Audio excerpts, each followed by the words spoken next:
happy to be here, and since I am from California, I think fractured does apply to especially California water and California politics right now.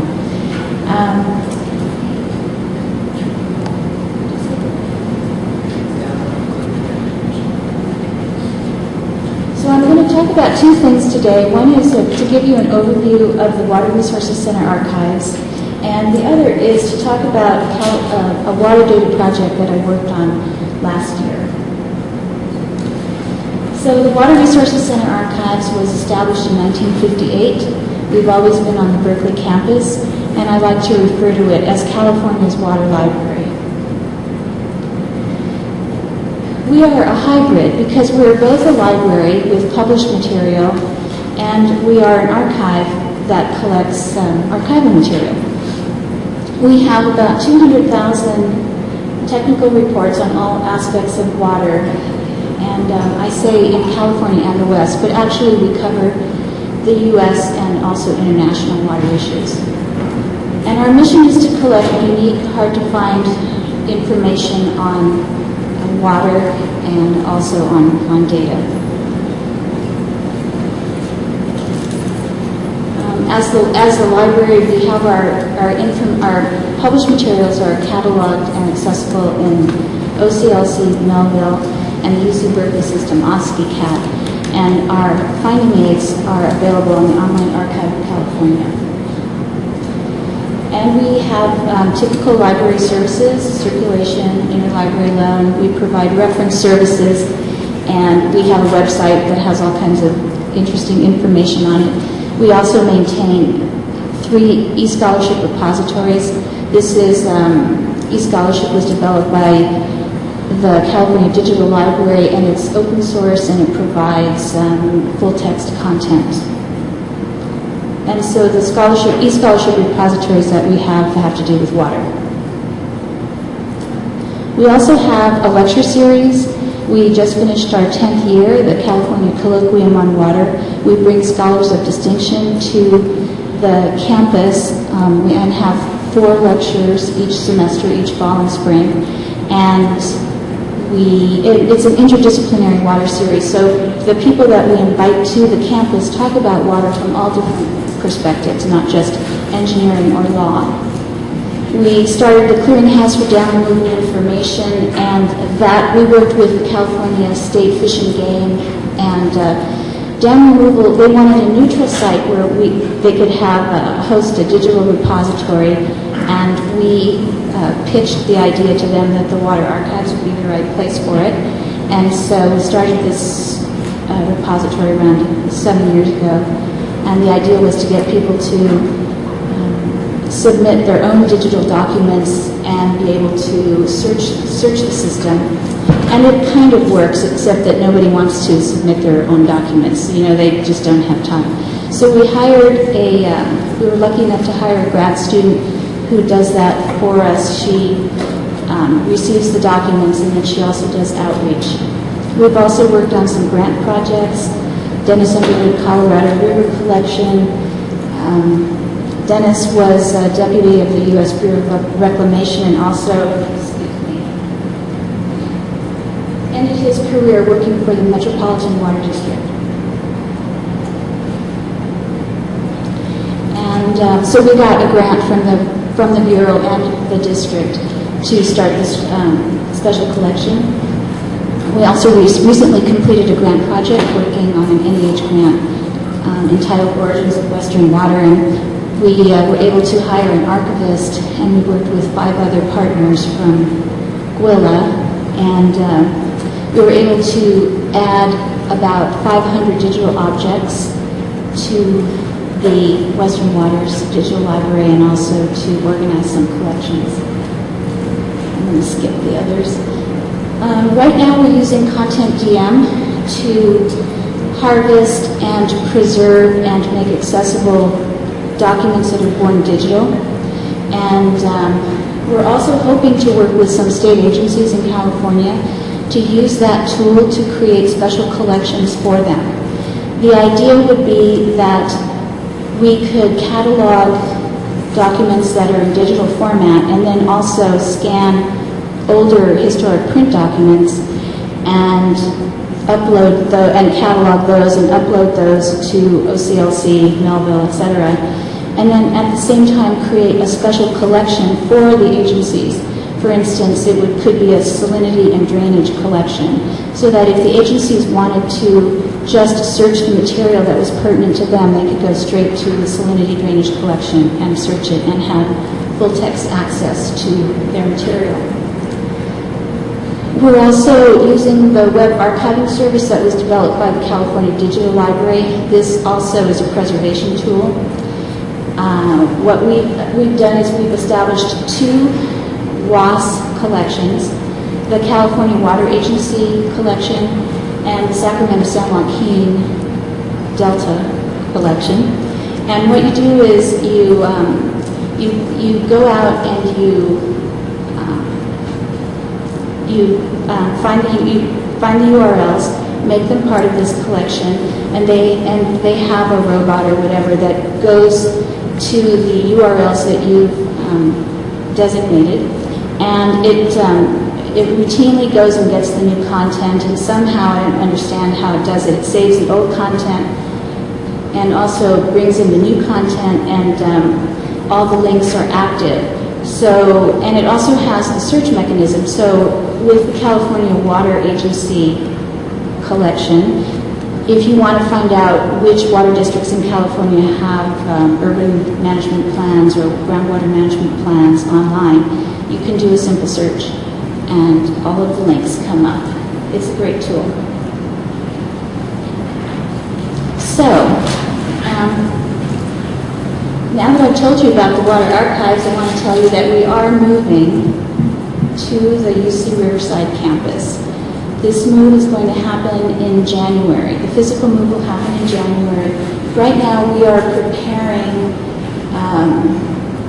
the website and the databases and the catalog for the move. And the physical collection will move in January. And unfortunately, we expect to really be not able to provide public services until April. And the reason is that once we get down to Riverside, we're going to have a lot of technical issues to resolve and also some other management issues. This just came about because the archives has always been part of the Office of the President, and as part of that, the Division of Agriculture and Natural Resources. Last year, October 2009, A&R decided that they could no longer fund the archives and they wanted a campus to take it over. So they asked 4 campuses to submit proposals on how they would manage the archives. And they received 3 responses, one from Berkeley, one from Davis, and one from Riverside. And the Riverside proposal was by far the most robust, and so they were selected as the new campus to house the archives. The collection will be housed in Orbach Science Library, which is their flagship library. All of the material will fit in on 2 different floors of the Orbach Library.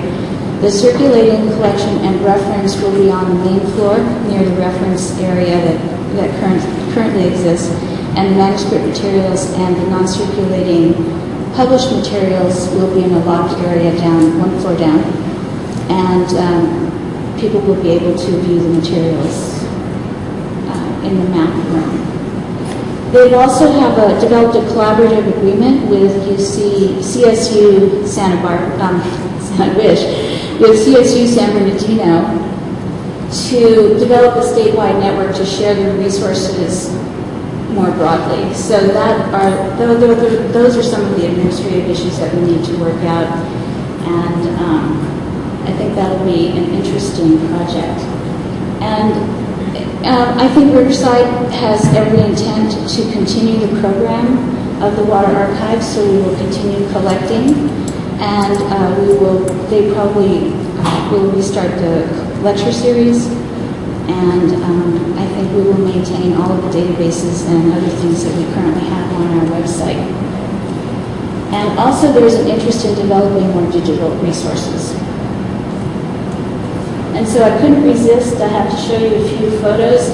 These are from the J.B. Lippincott collection, and these document the construction of the Los Angeles aqueduct. The people who worked on the aqueduct had to live out in the field for months at a time. And some of the ways that they got their supplies. Here's your 52 team of mules hauling pipe. Construction of the Elizabeth Tunnel.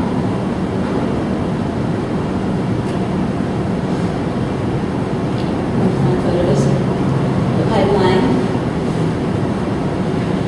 They had to invent a lot of different dredging equipment in order to build the pipeline, the aqueduct. These are dark. That's unfortunate. I'm sorry. These are from the Charles Lee collection, and this is the collapse of the St. Francis Dam.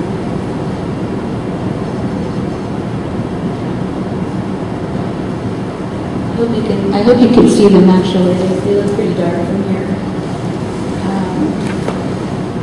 And just to show you, we have a lot of technical photos of the construction of various water projects. Okay, so on to the California Water Drop Project. The DROP stands for Data Repository Project. The concept was proposed by the UC Berkeley Water Center. At the UCs in the last 10 years, I would say that every campus has started a water center, each one with a different subject focus. It was funded by Microsoft and California Digital Library and Berkeley. But it was a small grant. It was enough to keep one graduate student working part-time for 1 year. These are the project participants: Professor James Hunt, Professor of Civil and Environmental Engineering, Co-Director of the Berkeley Water Center, Carolyn Remick. Julie Battle was the student who did the lion's share of the work, and then Paul Atwood and myself. And we also had an advisory board. So our initial list of tasks, we wanted to find out how much data is available online and how findable it is. And so I think we naively established this list of tasks. We wanted to evaluate existing California water data sets, and with an eye to potentially creating some kind of a new access to it, like either a catalog, an online catalog, or an index of some sort. We also wanted to communicate with government agencies to find out what their limitations are in putting data online. And then we were going to come up with recommendations on how the WRCA can provide a new data service to patrons, because it seems as if this is a logical next step for libraries to be able to assist patrons in finding the data they need.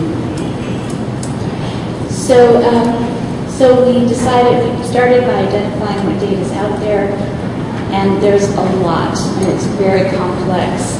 And also identifying gaps, and we also discovered there are a lot of gaps.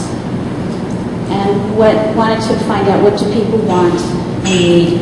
And we looked at different data standards. We wanted to see if there was already a good thesaurus for water terminology, and then ultimately create this catalog. We had the student do some case studies. I'm going to skip through some of the slides kind of quickly because I think I might end up running over. So we had her work on 5 different case studies. And for each case study, she did the same thing. She followed the same process. She looked at what was in the library first. Then she would she would look at the agency website to see what she could find. And then look at other agency websites and do Google searches. And ultimately, in each case, she had to end up contacting the agency to get all the information she needed to answer the question. So then what we found was, sorry, I'm skipping through this, but I can talk to you after the presentation if you want to know more about these case studies. So we found out that there were lots of challenges because there are so many different data sets, databases, different formats, Excel spreadsheets, HTML, GIS, all kinds of different issues like that. And also a lot of the information exists still in print form. And how does that factor into the equation? There's so many different agencies and programs. If you know which agency produced the data that you're trying to find, you have a leg up. And you can, it's usually very time-consuming, but you can usually find what you want either online or by calling, etc. But if you have no idea what agency produced the information, it's really hard to know where to start. Also, the world of data is a very dynamic environment. There's all kinds of revisions and changing URLs because if an agency revises its website and the URL changes, and so it's really very complicated to keep up with all the data, even when the data is on the web. And the metadata is not readily available. And it seemed as if trying to create this index would be so time-consuming that it would, take somebody or 10 people, forever to keep up with it. And we also looked at which standard we should use and how to improve the Google search results or search engine results, because it depends so much on what terminology used and how the data has been indexed. So then we asked ourselves, would a comprehensive index of water data improve us? And we decided to take it to our advisory board and ask them. And we really got an answer that we didn't like, which was people don't use catalogs or indexes these days to find things. They use internet search engines. So then we regrouped and we thought, okay, so now what do? So we decided to do a survey. We did 2 surveys, a user needs survey and a data provider survey. I think for the user needs, we sent out around 800, we sent the survey to 800 people, and it was a very diverse audience of faculty, students, grad students, practitioners, federal, state, and local agency staff. And we wanted to get a feel for who's our audience and what data uses do they need and what services would we ultimately provide, etc. So I may skip some of these slides, but so first we wanted to figure out get some demographics. Who are the people that we're asking these questions of? And what do they need the data for? So primarily research and analysis, some environmental interests, etc.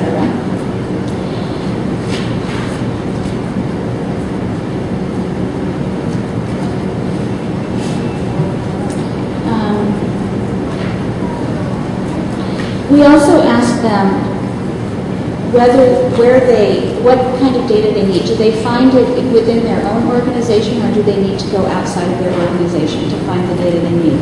And about 50% of the time they said they needed to go outside of their own organization. And they also said that data from state agencies is in highest demand with federal and then local following. And the majority of participants are in need of digital data from 55 to 82% of the time.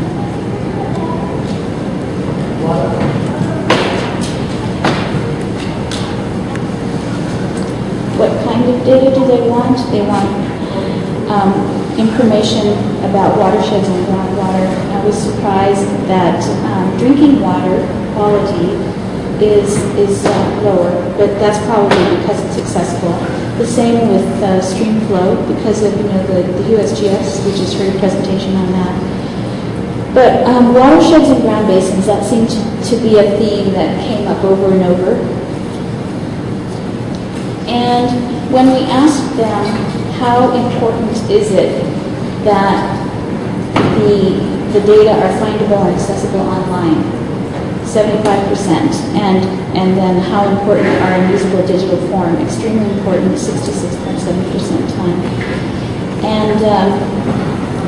And they do want well-documented metadata because that's very key to knowing what the quality of the data.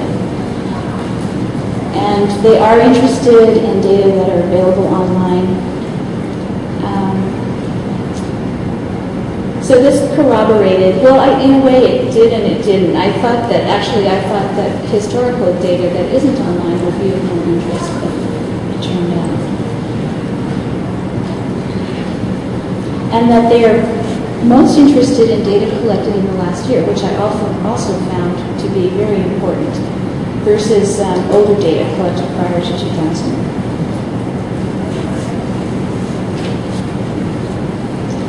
And then we asked them, are the existing methods for finding and accessing data sufficient?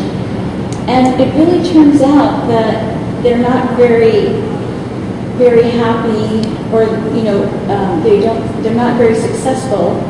They don't think they're very successful because it didn't, most of the time, very high or lower. And they came up with, I think the majority said that they have medium success in finding the data they need. So maybe that's good enough, I'm not sure. I mean, hard to know.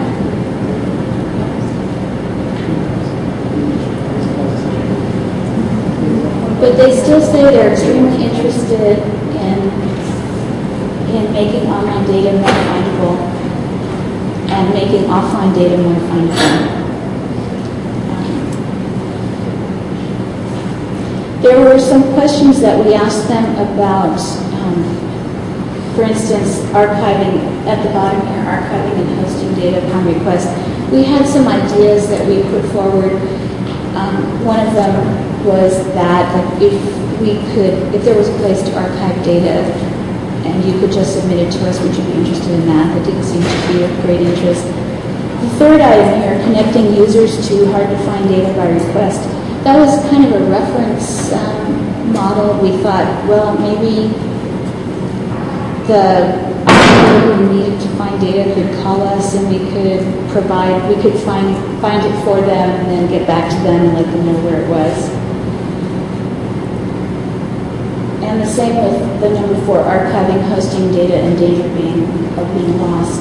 We thought about having some kind of a central repository where it's sort of like on the clearinghouse for dam removal information model where people could submit their data and make it accessible. That seemed to be of moderate interest. Then we asked them, well, what kind of data are a priority for cataloging? Groundwater, again, came up as a priority. I think because it's very difficult to find groundwater data. And then what other features would generate the greatest interest? And of course, map interface, etc.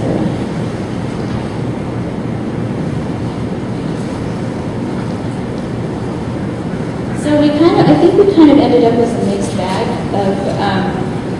of where to go from here. So then we decided to ask the data providers.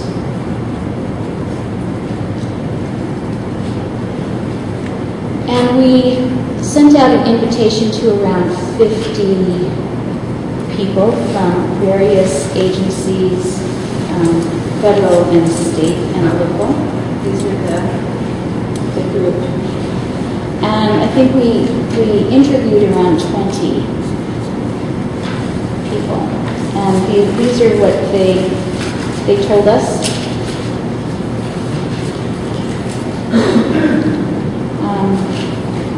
Well, this is what we found out, that the online availability and digital accessibility of data varied a lot between agencies, and also the date of the collection of the data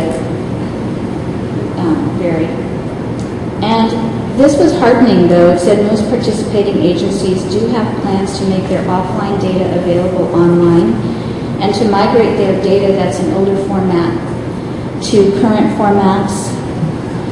And the majority of these agencies provide access to data only after it has undergone QA/QC. They were very wary of putting up raw data because it could be misinterpreted and used to produce inaccurate results. They also said that most participating agencies have long-term data management plans in place, and they do realize that a lot of their data sets are vulnerable to loss.